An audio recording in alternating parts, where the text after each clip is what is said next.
Hello student, आज के हम लोग इस क्लास में किसी सिन्हा बुक के इनवर्स फ्रीक्वेंसी फंक्शन चैप्टर का टाइप 4 के क्वेश्चन को सॉल्व करने वाले हैं, जिसमें आप सभी को अभी तक टाइप 3 और टाइप 2 और इससे पहले सभी वीडियो थ्योरी पार्ट का वीडियो अपलोड हो चुका है। तो जो भी स्टूडेंट अगर पहले थ्योरी पार्ट के वीडियो नहीं देखे, थ्योरी पार्ट के वीडियो देख लीजिए। उसके बाद में हम लोग क्वेश्चन को सॉल्व कर रहे हैं, जिसमें आज टाइप 4 का क्वेश्चन सॉल्व होगा। तो टाइप 4 के क्वेश्चन में क्या है कि इन सभी क्वेश्चनों को सॉल्व करने के आपके पास दो मेथड बताया जा रहा है, जिसमें आप दो मेथड से क्वेश्चन को सॉल्व कर सकते हैं। जितना भी क्वेश्चन दिया है टाइप 4 में, तो इस सभी क्वेश्चन में क्या है कि आपको रिजल्ट जैसे दिया हुआ है और इसके आधार पर हमें कुछ और प्रूव करके दिखाना है। जैसे यहाँ पर दिया क्या है कि यदि tan inverse x plus tan inverse y plus tan inverse z बराबर π/2, यानी कि आपको ये तीनों का सम π/2 है। हम जानते हैं कि प्रत्येक इन्वर्स त्रिकोणमिति होता है वह किसी न किसी एंगल को रिप्रेजेंट करता है, यानी कि यहाँ पर तीन एंगल का सम यहाँ पर कितना है π/2 यानी 90 डिग्री। तो हमें प्रूव क्या करना है कि x y plus y z plus z x बराबर 1 लाना है। तो इसको प्रूव करने के लिए आपको दो मेथड बताया जा रहा है, जिसमें पहला मेथड क्या है कि पहला मेथड में जो भी आपको ये सब जानना है कि ये एंगल को रिप्रेजेंट कर रहा है, तो इसे हम ए बी सी मान लेते हैं। पहला मेथड क्या है कि पहले इसे ए मान लेते हैं, इसको बी और इसको सी। तो इसलिए ए प्लस बी प्लस सी बराबर π/2 हो जाएगा। और उसके बाद में क्या है कि दोनों तरफ tan ले लीजिए, जो ही बता रहे हैं। तो फर्स्ट मेथड में आइए सॉल्व करते हैं। तो भाई इस क्वेश्चन को सॉल्व करते हैं। इस क्वेश्चन सॉल्व करने के लिए आपको दिया क्या है कि tan inverse x plus tan inverse y plus tan inverse z बराबर π/2। उसको लिख लेते हैं कि tan inverse x plus tan inverse y plus tan inverse z बराबर π/2 दे रखा है। हम क्या कहें, सभी को मान लेते हैं, इसको a मान लेते हैं, इसको b, इसको c। इसको इक्वेशन 1 लिख लीजिए। लेट tan इनवर्स x बराबर a, फिर tan इनवर्स y बराबर b, और आपको tan इनवर्स z बराबर c मान लिए। और मानने के बाद में तो यहाँ से tan इनवर्स x बराबर a है, तो अगर हम इन्वर्स का डिफिनेशन अप्लाई करेंगे तो x बराबर tan a आ जाएगा। उसी प्रकार से y बराबर tan b आ जाएगा, और यहाँ पर z बराबर tan c आ जाएगा। इसको नया इक्वेशन मान लिए, इसको 2, इसको 3 और इसको 4। तो इसलिए अब नाउ इक्वेशन 1, जो हमारा इक्वेशन 1 है, नाउ फ्रॉम इक्वेशन 1, तो आपका इक्वेशन 1 जो बन जाएगा बिकम्स क्या बन जाएगा, tan inverse x plus tan inverse y plus tan inverse z बराबर π/2। हम लोग इक्वेशन 2, 3, 4 से जब वैल्यू पुट कर देंगे, यानी कि tan इनवर्स x बराबर a, तो ये a हो जाएगा। और इसको लिख सकते हैं a plus b plus c बराबर π/2। अब इतना लाने के बाद में सभी क्वेश्चन में क्या करना है, पहला स्टेप है सबको मान ली, और दूसरा स्टेप में क्या करना है कि इसमें जिसे मान लिए हैं, तो हम इसमें से एक को, किसी एक को, यानी ए बी सी, किसी एक को इसको RHS में भेज देंगे। और दोनों तरफ अगर हमको tan इनवर्स में दिया गया था रिजल्ट, तो हम tan ले लेंगे दोनों साइड। अगर साइन इनवर्स रहता तो साइन ले लेते। तो हम यहाँ पर क्या करने वाले हैं कि जो C आपका है, इसको हम इधर RHS भेज देते हैं, और इसको लिख सकते हैं a प्लस बी बराबर π/2 माइनस सी। और यहाँ पर क्या करेंगे, बोथ साइड tan ले लेंगे। चूँकि tan इनवर्स का रिजल्ट हमको मालूम था, इसलिए हम क्या करेंगे, बोथ साइड tan ले लेंगे। तो अब यहाँ लिखते हैं taking tan both the sides we get। जब हम दोनों तरफ tan ले लेते हैं तो हमें प्राप्त क्या होता है, tan a प्लस बी बराबर tan π/2 माइनस सी। और इसको क्या करेंगे, tan a प्लस बी का फार्मूला यहाँ पर अप्लाई हो जाएगा। तो यहाँ पर जैसे हम फार्मूला अप्लाई करेंगे tan a प्लस बी का, तो इसको हम फार्मूला जानते हैं क्या होता है, tan a plus tan b divide by 1 minus tan a into tan b। और ये इधर में आपको tan 90 माइनस थीटा, ये π/2 कितना होता है, 90 डिग्री। तो tan 90 माइनस थीटा में क्या होता है कि 90 में चेंज हो जाता है, यानी कि कॉट आएगा। कॉट थीटा का जब कितना है c, और 90 माइनस फर्स्ट क्वाड्रेंट में, हमेशा 90 माइनस फर्स्ट क्वाड्रेंट होता है, फर्स्ट क्वाड्रेंट में पॉजिटिव होता है, इसलिए प्लस कहीं आएगा, यानी कि आपको कॉट c रह गया। और इसके बाद क्या करने वाले हैं, हम लोग ये सारा वैल्यू को क्या करेंगे, और कॉट c को हम 1/tan c लिख सकते हैं। tan c क्यों लिखें, क्योंकि हमको यहाँ पर tan c की वैल्यू z पता है, cot c की वैल्यू पता नहीं था, इसलिए इसको हम cot c को 1/tan c लिख लिए। और यहाँ पर क्या करेंगे, इक्वेशन 2, 3, 4 से सभी का वैल्यू सब्स्टिट्यूट कर देंगे। तो यहाँ से दिस इम्प्लाइज क्या आ जाएगा आपको, tan a की जगह पर x प्लस tan b की जगह पर y डिवाइड बाई 1 - xy और बराबर है यहाँ पर 1/z हो जाएगा। फ्रॉम 2, 3, एंड 4 से, फ्रॉम 2, 3, 4 का यूज करके हम यहाँ पर इसको रिजल्ट सब्स्टिट्यूट कर दिए। अब क्या करना, सिंपली क्रॉस मल्टीप्लाई कर लीजिए और आपका आंसर आ जाएगा। पहला स्टेप में हम मान ली, दूसरा स्टेप में क्या किए कि हम लोग दो को टर्म को इधर रखें, क्योंकि हमेशा a प्लस बी का फार्मूला अप्लाई करना होता है। फार्मूला a प्लस बी के लिए 2 टर्म के लिए होता है, तो तीसरा टर्म को RHS में भेज दीजिए। और उसके बाद में अगर tan का क्वेश्चन में दिया हुआ था रिजल्ट तो tan ले लिए, अगर साइन इन्वर्स दिया रहता तो साइन ले लेते, और इसको क्रॉस मल्टीप्लाई कर लेंगे सबको वैल्यू सब्स्टिट्यूट करने के बाद। तो यहाँ से क्रॉस मल्टीप्लाई करेंगे तो आ जाएगा आपको zx प्लस zy बराबर 1 - xy, और इसको RHS भेज लेंगे तो आ जाएगा zx plus zy plus xy बराबर 1। और यही आपको रिजल्ट प्रूव करना था जो आ चुका है। यहाँ पर देख सकते हैं कि xy plus yz plus zx बराबर 1, और यहाँ भी हमें वही नीचे में आ चुका है। तो यही आपका इतना लिख देंगे, हेंस प्रूफ लिख देंगे, और इस तरह से आसानी से ये प्रूफ हो चुका है। तो ये पहला मेथड से सॉल्व कर लिए। अब दूसरा मेथड में क्या है उसको भी देख लेते हैं। तो पहले इसे नोट कीजिए।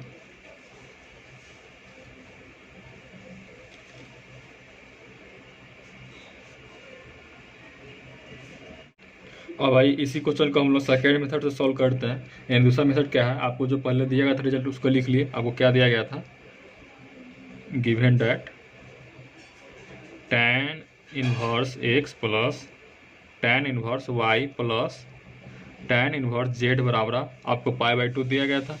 अब इसमें क्या करेंगे, चूंकि हम अगर फार्मूला अप्लाई करना चाहते हैं tan inverse x plus tan inverse y का, तो 2 टर्म के लिए होता है। तो तीसरा टर्म जो यहाँ tan इनवर्स z है उसको RHS में भेज देंगे, और इसको लिख सकते हैं tan inverse x plus tan inverse y बराबर π/2 माइनस tan इनवर्स z। और क्या करेंगे, यहाँ पर tan inverse x plus tan inverse y का फार्मूला अप्लाई कर देंगे। तो यहाँ बाई फार्मूला या कितना आ जाएगा, और इसको लिख सकते हैं tan inverse x plus y by 1 - xy, और इधर में आपको π/2 माइनस tan इनवर्स z है। तो इसको हम लिख सकते हैं cot z इनवर्स z। कैसे, ये फार्मूला, चूँकि फार्मूला क्या होता है, tan inverse x plus cot inverse x बराबर π/2। आपको बताया गया है कि जब भी आपको यहाँ पर जब भी आपको tan inverse x plus cot inverse x रहे, जो यानी कि एंगल सेम हो दोनों जगह का, यहाँ भी x और यहाँ भी x, तो इसको π/2 लिख सकते हैं। ये फार्मूला बताया जा चुका है, इसका पूरी प्रूफ भी बताया जा चुका है। उसी प्रकार से sine inverse x plus cos inverse x बराबर π/2 होता है, और sec inverse x plus cosec inverse x बराबर π/2 होता है। तो यहाँ पर हमें अब इसके बाद क्या करना है, तो इसलिए हम लिख सकते हैं कॉट इनवर्स x बराबर यहाँ से, इसलिए कॉट इनवर्स x बराबर π/2 minus tan inverse x, π/2 minus tan inverse x। तो यही हम लोग यूज कर लिए कि π/2 माइनस tan इनवर्स z बराबर, अगर यहाँ x है तो x रहता, z है तो z रहता, कॉट इनवर्स z। अब इसके बाद क्या करना है, tan इनवर्स यहाँ पर z है। अब इधर में क्या है कि हमारा इधर tan इनवर्स का है, तो इधर में भी अगर tan इनवर्स का पद होगा तभी जाकर हम कंपेयर कर सकते हैं, यानी सेम पद लाना है। चूंकि इधर में LHS आपका tan इनवर्स के अंदर में कुछ दिया हुआ एंगल, तो यहाँ पर cot इनवर्स के अंदर में z है, तो इसको हम क्या करेंगे, tan इनवर्स के फॉर्म में लिखेंगे, यानी कि cot को tan के फॉर्म में बदलेंगे। तो इधर का तो वही रह जाएगा tan inverse x plus y divide by 1 - xy बराबर, इसको हम tan इनवर्स z को, सॉरी cot इनवर्स z को tan इनवर्स 1/z लिख सकते हैं। चूँकि फार्मूला क्या होता है, tan cot इनवर्स x बराबर tan इनवर्स 1/x। तो इस हो गया। अब यहाँ पर क्या कर सकते हैं कि यहाँ पर भी tan इनवर्स है और यहाँ भी tan इनवर्स है, तो बोथ साइड कंपेयर कर लीजिए, यानी तो tan ले लीजिए। तो डायरेक्ट कंपैरिजन से ही हम लोग, ऐसा लिखना रूल है कि हम इसे कंपेयर से इतना बराबर इतना लिख सकते हैं, या नहीं तो दोनों सब tan ले लेंगे तो tan tan इनवर्स कट जाएगा और सिमिलरली यही बच जाएगा। तो हम डायरेक्ट कंपेरिजन कर लेते हैं। तो कंपेरिजन से क्या हो जाएगा, इतना बराबर इतना लिख सकते हैं, x plus y by 1 minus x y बराबर 1/z, और यहाँ पर सिंपली मल्टीप्लाई कर लेंगे, वही आपका प्रूफ हो जाएगा। तो xz प्लस yz बराबर 1 माइनस एक्स वाई, और यहाँ पर आगे सॉल्व करेंगे तो ये आपका आ जाएगा xz प्लस yz प्लस इधर आकर एक्स वाई बराबर 1। यही आपको प्रूव करना था। तो इस मेथड में क्या है कि इस मेथड में सिंपली 3 टर्म दिया हुआ था, तो एक टर्म को RHS में भेज दिए और 2 टर्म में जो tan inverse x plus tan inverse y का फार्मूला होता है उसको अप्लाई कर लिए, और इधर में चूँकि कॉट का टर्म आ गया था तो हमको कंपेयर करने के लिए tan का टर्म चाहिए, तो उसको कॉट को tan इनवर्स में बदल लिए और उसके बाद कंपेरिजन कर दिए और उसको सिंप्लीफाई कर लिए, आपका आंसर प्रूव हो गया। तो इस तरह क्वेश्चन में सभी में इसी तरह अप्लाई करना है। तो भाई अगला क्वेश्चन को देख लेते हैं। तो भाई उसी प्रकार से 12 का 2 नंबर क्वेश्चन सॉल्व कर लिया गया समय बचाने के लिए। तो इसको आपको एक्सप्लेन कर देते हैं। क्या है कि वही क्वेश्चन है कि इसमें आपको वहाँ पर π/2 दिया था, यहाँ पर पाई दिया गया है कि tan inverse x plus tan inverse y plus tan inverse z बराबर पाई दिया गया है। तो हमको ये अब दूसरा रिजल्ट जो ये है दिया हुआ है इसको प्रूव करना है। तो इसमें भी सिमिलरली हम इसको इक्वेशन 1 ले लिए और इन सभी को इसको भी 2 मेथड से बना सकते हैं। तो पहला मेथड में इसको a मान ली, इसको b और इसको c मान ली, और यहाँ से इन्वर्स की डिफिनेशन अप्लाई की और x बराबर tan a आ गया, y बराबर tan b आ गया, z बराबर tan c आ गया। और आने के बाद में फिर से हम ये जो हमारा इक्वेशन 1 है जो आपको क्या बन जाएगा कि यहाँ पर वैल्यू लेट कर लिए a b c, तो यहाँ पर tan इनवर्स x का a आ जाएगा, tan इनवर्स y का b आ जाएगा, tan इनवर्स z यहाँ पर c आ जाएगा, और ये बराबर पाई का दिया हुआ ही है। और इसके बाद में वही जो पिछला प्रोसेस में क्या किए थे कि यहाँ पर एक टर्म को RHS में भेज दिए और दोनों तरफ tan ले लेंगे, चूँकि tan a प्लस b का फॉर्मूला जानते हैं तो 2 टर्म के लिए, तो यहाँ पर आराम से हम tan ले लेंगे और tan लेने के बाद में यहाँ पर फार्मूला अप्लाई कर दिए। तो फार्मूला अप्लाई करने के बाद ये फार्मूला आपको tan a प्लस b का ये इतना आता है जानते हैं, और इधर में आपको tan पाई माइनस सी जो tan लेने के बाद आया, तो tan पाई माइनस सी यानी थीटा, तो tan पाई माइनस थीटा क्या होता है, माइनस का tan थीटा होता है। क्यों? क्योंकि पाई में यानी 180 डिग्री पर चेंज नहीं होता है, और पाई माइनस आपका सेकेंड क्वाड्रेंट होता है, पाई माइनस पाई यहाँ था और ये सेकेंड क्वाड्रेंट, और सेकेंड क्वाड्रेंट में tan नेगेटिव होता है, इसलिए माइनस का tan सी दिया और इस तरह से। और इसके बाद में यहाँ पर अब सारा वैल्यू जो हम लोग tan a का वैल्यू यहाँ से x लिए हुए हैं जो यहाँ पे इक्वेशन मान चुके हैं, tan b को y और tan c को z सब्स्टिट्यूट कर देंगे, और आफ्टर सब्स्टिट्यूशन आप यहाँ पर सिंप्लीफाई केवल मल्टीप्लाई कर दीजिएगा, क्रॉस मल्टीप्लाई, और आपका आंसर जो प्रूव करना है वो हो जाएगा। तो इस तरह बहुत ही आसानी से ये प्रूफ हो जाएगा, तो इसमें कुछ करना था ही नहीं।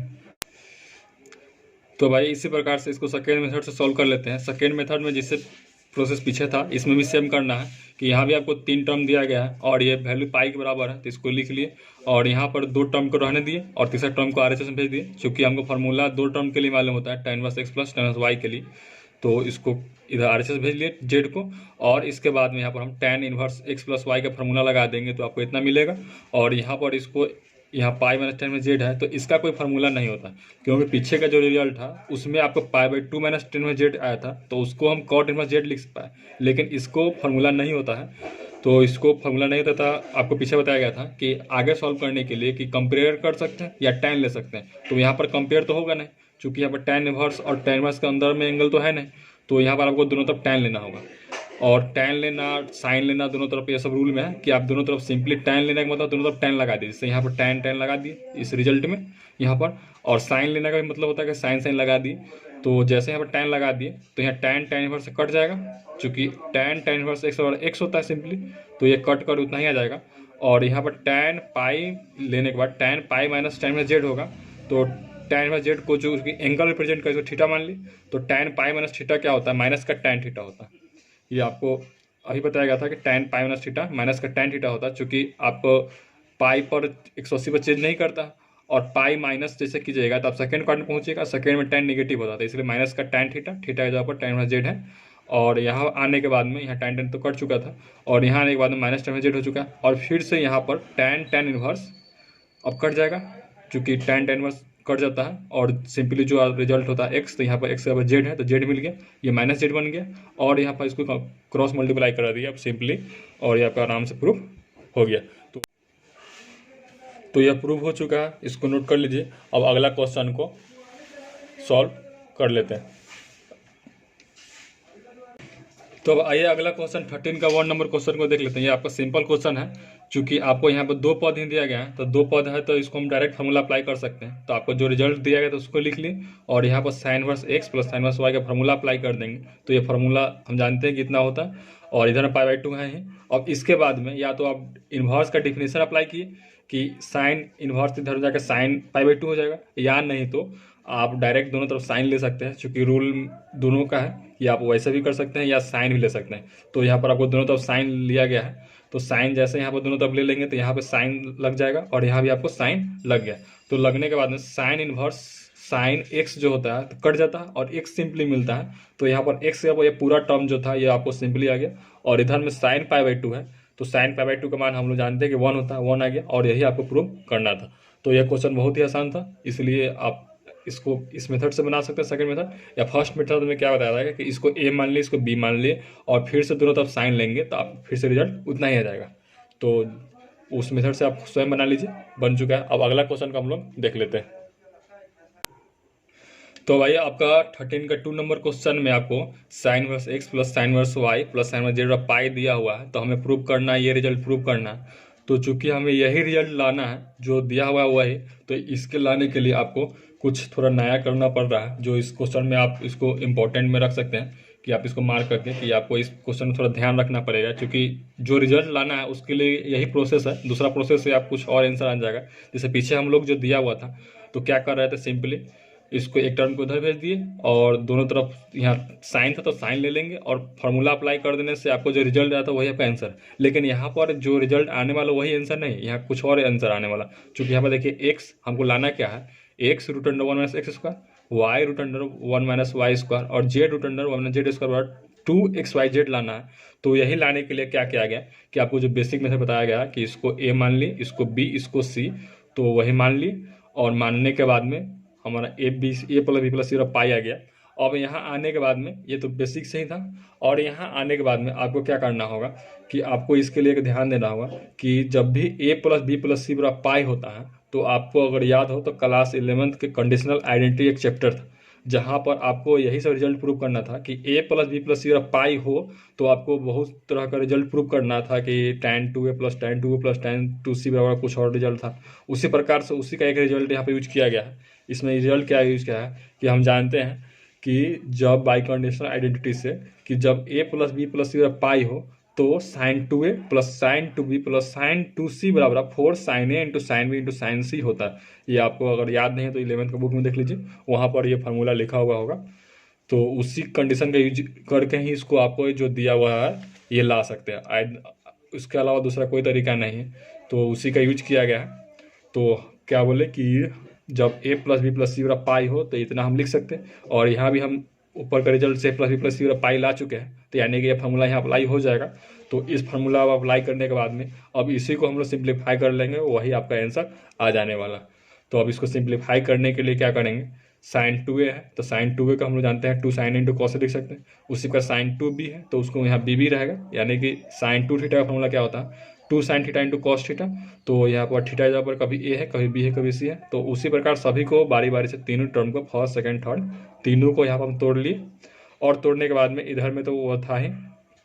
अब चूंकि हमें क्या करना है, यहाँ से साइन a का वैल्यू यहाँ से यूज कर सकते हैं x, साइन b का वैल्यू y यूज कर सकते हैं, साइन c का वैल्यू यहाँ पर हम लोग z यूज कर सकते हैं। लेकिन आपको यहाँ cos a का वैल्यू नहीं मालूम, चूंकि अभी जो रिजल्ट यहाँ लिखे हैं यहाँ पर cos a का वैल्यू मालूम नहीं, उसके बाद cos b का भी वैल्यू मालूम नहीं है, cos c का भी वैल्यू मालूम नहीं है।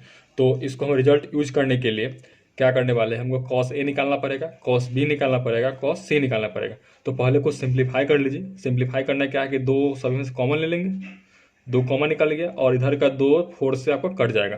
तो यहाँ पर कट चुका है, और यहाँ पर sine a into cos a plus sine b into cos b plus sine c into cos c इधर में है LHS में, और RHS आपका 2 sine a into sine b into sine c बचा हुआ है। तो अगर आप देखिएगा तो अभी मिलाइएगा तो आपको साइन ए का वैल्यू x रख सकते हैं, साइन बी का वैल्यू y और साइन सी का वैल्यू z, यानी कि आपको जो RHS आपको क्वेश्चन में जो था ये लाना 2xyz, यहाँ पर 2xyz ये तो आपको मिल चुका है RHS का पार्ट। अब LHS को पार्ट लाने के लिए हमें क्या करना होगा अभी हमें यहाँ पर साइन कॉस ए निकालना होगा, कॉस बी निकालना होगा और कॉस सी निकालना होगा।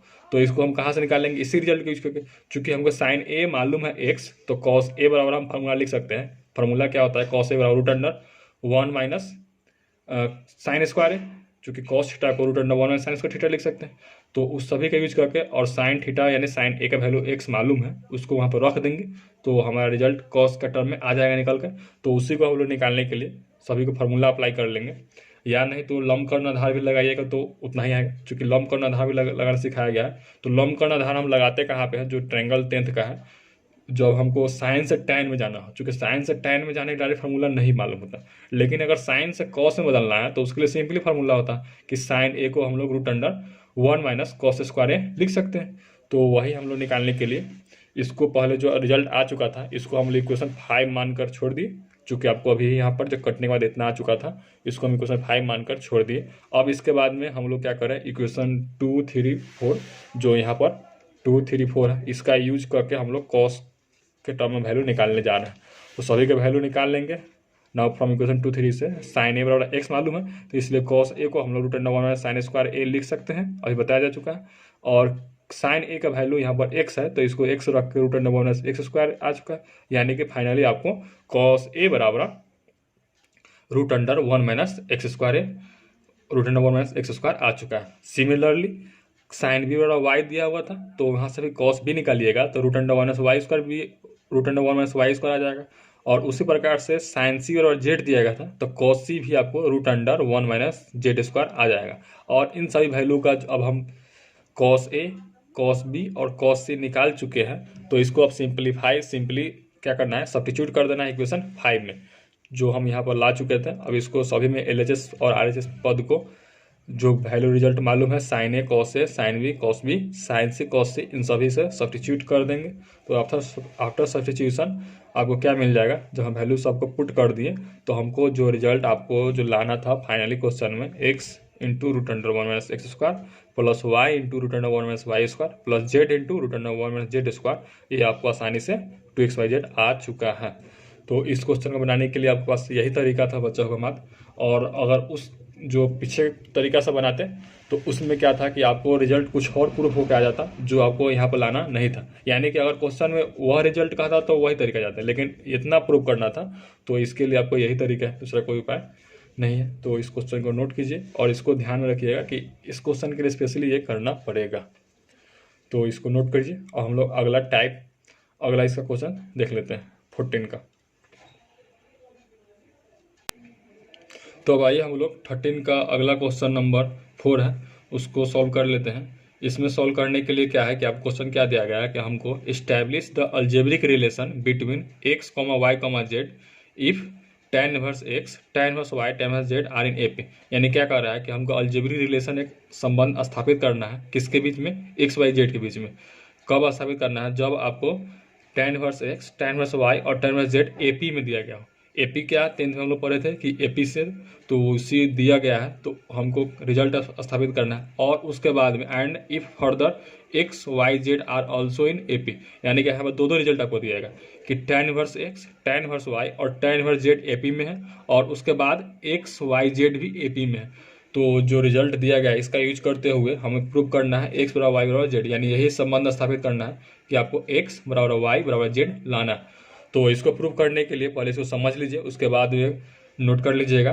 तो सिंपली इसको समझा देते हैं। क्या करना है कि हमको, चूंकि ये AP में दिया गया है, तो हम जानते हैं कि अगर AP में हो तो कॉमन डिफरेंस बराबर होता है। तो यहाँ पर कॉमन डिफरेंस यानी कि second term minus first term बराबर third term minus second term. तो हम लिख लिए जो दिया गया था कि tan inverse x, tan inverse y और tan inverse z are in AP। तो इसका यह फर्स्ट है, सेकेंड है, थर्ड टर्म है, तो सेकेंड माइनस फर्स्ट टर्म का जो अंतर होगा ये बराबर होगा थर्ड माइनस सेकेंड के।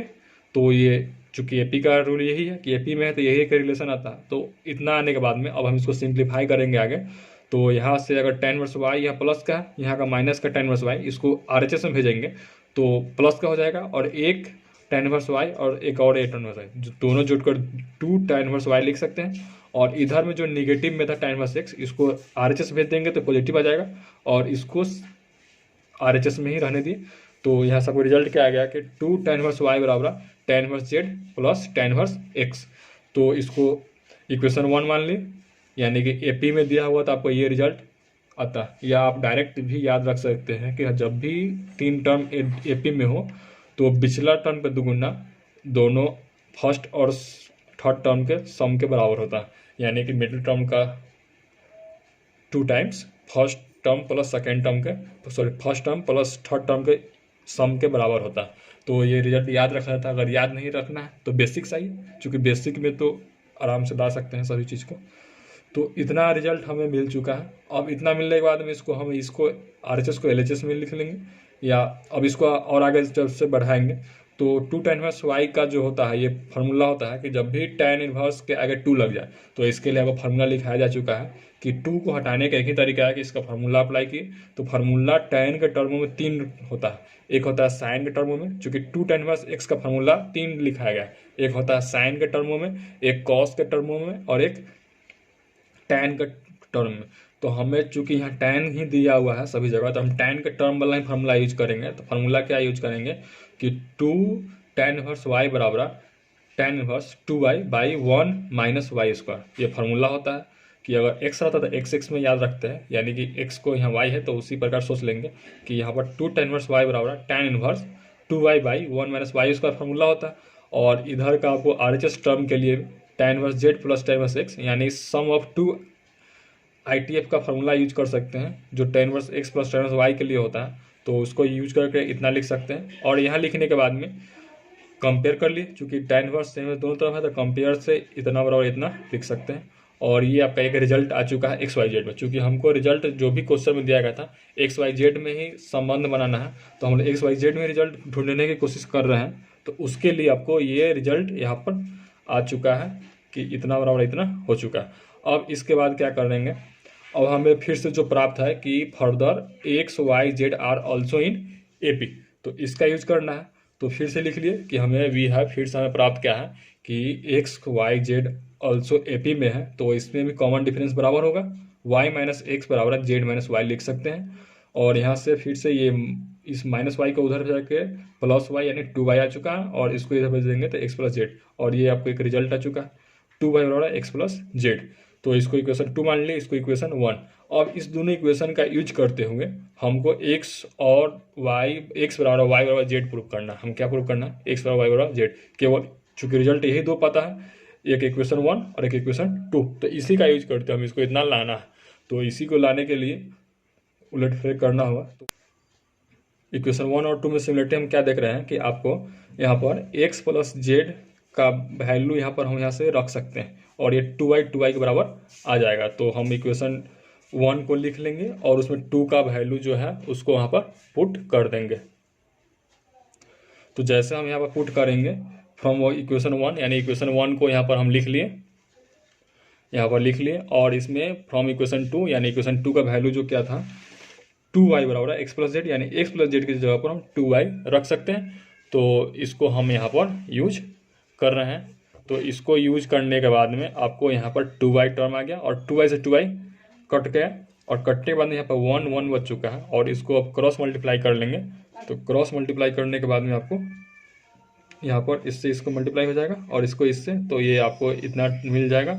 और इसको और सिंप्लीफाई कीजिएगा, मतलब कि y को इधर प्लस में इसको इधर, तो आपको ये रिजल्ट मिलेगा, यानी कि y स्क्वायर बराबर एक्स जेड मिल जाएगा। y स्क्वायर एक्स जेड मिल चुका है। तो हमको तो ये लाना नहीं था, हमको लाना x बराबर y बराबर जेड। तो इसमें और थोड़ा इसको क्या करेंगे, सब्स्टिट्यूट करेंगे। सब्स्टिट्यूट क्या करना है हमको, यहाँ y स्क्वायर और एक्स जेड दिया गया है, तो y का वैल्यू जो यहाँ इक्वेशन 2 से हम लोग निकाल सकते हैं। इक्वेशन 2 से y का वैल्यू कितना आ जाएगा, और यहाँ से देख सकते हैं इक्वेशन 2 से आपको y बराबर एक्स प्लस जेड बाई 2 आ जाएगा। y बराबर कितना आ जाएगा, एक्स प्लस जेड बाई 2। तो इसको हम उसमें रिजल्ट यूज कर लेते हैं। अब यहाँ पर y स्क्वायर को तो स्क्वायर को ऊपर रहने दिए, और y के जगह पर एक्स प्लस जेड बाई 2 रख दिए, और इधर में आपको RHS सेम रहने दिए।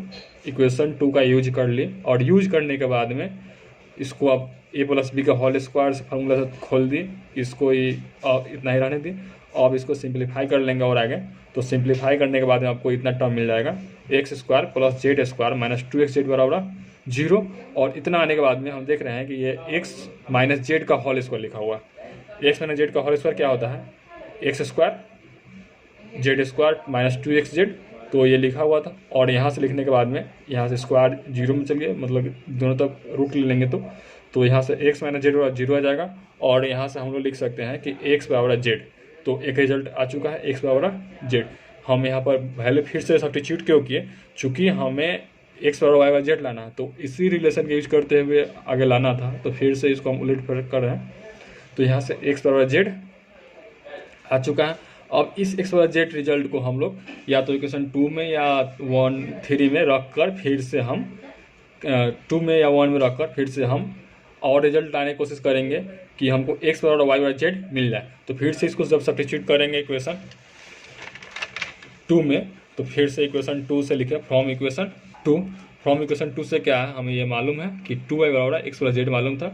वहाँ से हम लोग का रिजल्ट जो पीछे क्या आया था कि x बराबर जेड आया था, तो उसका यूज करेंगे तो z के जगह पर x लिख सकते हैं, क्योंकि x बराबर जेड है तो z के ऊपर x आ गया फ्रॉम इक्वेशन 3 से।